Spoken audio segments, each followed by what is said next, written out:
Merci tout le monde. Je suis Kevin Razi et vous êtes dans Rendez-vous. Merci à tous. Aujourd'hui, on va recevoir mon frérot, le stand-upper, youtubeur, un mec trop gaulerie, je l'ai vu au théâtre et franchement, c'est une bombe. Jérémy Nadeau sera là, mesdames et messieurs, oui. Et oui, il sera là. On va discuter. Mais avant ça, je vais vous raconter une histoire qui m'est arrivée. En fait, je discutais avec un pote. Un mec bien qui a la tête sur les épaules et tout. Et on a eu un débat sur l'immigration. Et il me dit, moi je suis de Clermont-Ferrand, et quand j'y retourne voir ma famille, voilà quoi, je trouve que ça a changé. Donc quand on parle du grand remplacement, moi je soutiens pas l'extrême droite, hein, mais voilà, dans les faits, voilà, tu sais, quand quelqu'un commence à faire voilà, c'est que c'est chaud. Et là il me dit, il y a quand même plus de femmes voilées qu'avant, voilà, ça je te le certifie. Bon, on va parler du grand remplacement.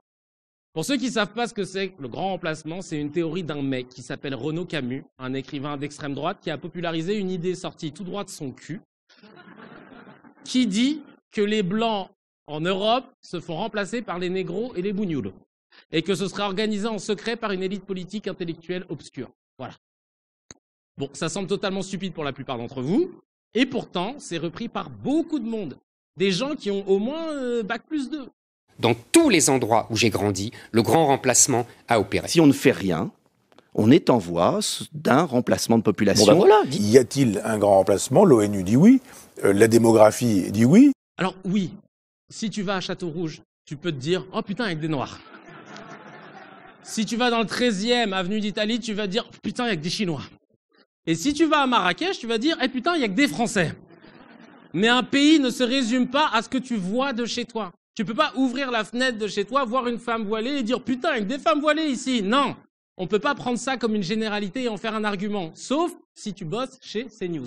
Parce que, sinon, de mon point de vue, si je regarde le milieu dans lequel j'ai évolué, c'est-à-dire celui de la télé et de la radio, le grand remplacement, il existe, hein, mais sauf qu'ils se sont grands remplacés entre eux, les gars. Hein.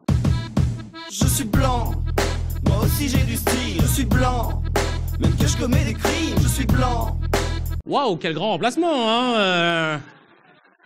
Bon, nous, comme on n'est pas dans l'heure des pros, on va donner des chiffres. Selon l'INSEE, on aurait un peu plus de 10% d'immigrants en France.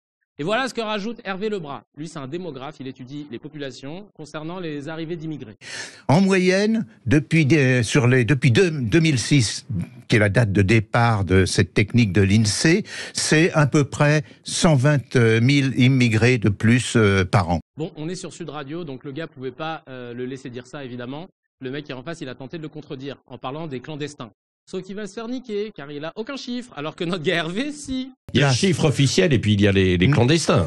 Oui, mais les clandestins, d'abord, par définition, on ne peut Bien pas. sûr. Mais Non, il y a des estimations. Oui, mais là, c'est pas le nombre. Ouais. Là, c'est l'augmentation. Oui, oui. Donc, alors, de combien les clandestins augmentent? Oui, là, c'est difficile. Mais il y a des estimations des clandestins. Il y a, curieusement, un certain accord sur ces estimations parce que il y a, à travers l'aide médicale aux étrangers, à travers les régularisations, on a une idée. Alors, c'est une idée assez grossière. Disons que les estimations sont entre 300 et 600 000 clandestins. Mettons qu'ils augmentent chaque année de 10 ou 20 000, mettons 20 000 de plus, au lieu de 120 000, ce sera 140 000 de plus. De là à arriver à remplacer la France qui compte actuellement 67 millions d'habitants, dont 60 millions non immigrés, ça prendra du temps.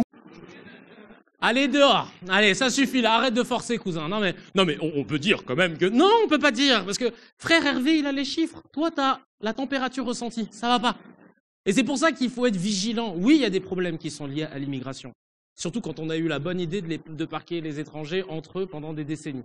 Mais il n'y a pas de remplacement de la population. Le problème, c'est qu'on est très attaché aux croyances. Il y a un sondage qui dit que 67% des Français sont inquiets à l'idée d'un grand remplacement.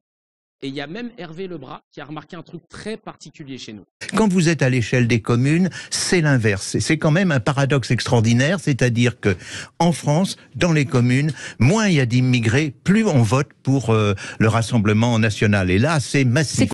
Ben oui, parce que ce sont les politiques relayées par les médias qui donnent le là. Si demain, ils décident de parler du fléau des gens qui mettent des émojis sur la tête de leur bébé, on parlera que de ça.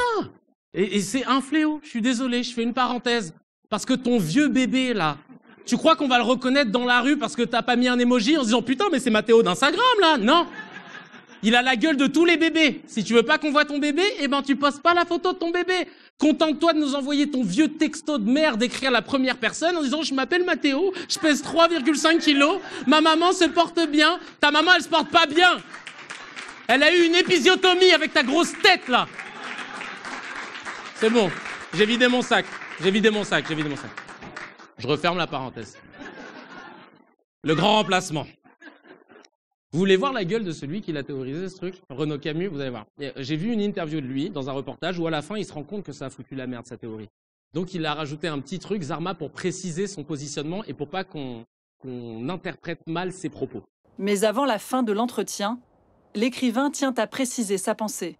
J'aurais dû dire quelque chose, je regrette de ne l'avoir pas dit, je le dis souvent pourtant, qui peut-être vous aurait permis de mieux comprendre. Je ne suis en aucune façon pacifiste. Je suis non violent, mais pas du tout pacifiste. Qu'est-ce qu'il raconte le raciste là Non, parce que quand tu commences ta phrase par « je regrette de ne pas l'avoir dit », normalement tu dis un truc bien, tu vois. Lui il dit « non, pardon, alors il y a Maldon, je ne suis pas là pour la paix, voilà, je suis pas pour la violence, hein, mais alors la paix, rien à foutre, hein. Chacal, ta défense elle est pas bonne. » Le problème c'est que cette putain de théorie du grand remplacement, elle a été popularisée par les politiques, mais aussi et surtout par les réseaux sociaux. Ce qui fait que ça marche sur ce public-là, c'est que ce sont les thèses racistes, les thèses xénophobes, les thèses antisémites, paraissent très sulfureuses, paraissent très radicales. Et sur le net qui fonctionne, c'est ça. Salut la commu. Aujourd'hui, on va tester si le gauchisme est par balle. Faut vraiment que je me mette au racisme hein, pour augmenter les vues de rendez-vous en vérité. Hein. Je vais vous dire ce que je pense du grand remplacement. C'est de la merde. Voilà. Je pourrais arrêter l'émission là, mais non. Je vais rajouter autre chose. On a des lois en France qui interdisent de remettre en cause l'existence de la Shoah ou la traite négrière. On doit faire la même ici et interdire d'utiliser publiquement l'expression grand remplacement. Parce que c'est une idéologie fausse et meurtrière. Oui, cette théorie tue des gens. En 2011, le terroriste Anders Breivik tue 77 personnes en Norvège. Et dans ses écrits, il dit qu'il a peur que les musulmans remplacent les Européens. En 2019, Patrick Russus assassine 22 personnes au Texas et parle de grand remplacement. La même année, en Nouvelle-Zélande, Brenton Tarrant tue 51 personnes. Juste avant l'attaque, il diffuse un manifeste sur Internet qui s'intitule « Le grand remplacement ». Donc, message aux médias français. À partir du moment où vous savez qu'une théorie est fausse et qu'elle tue des gens, n'invitez plus ceux qui en parlent. Merci.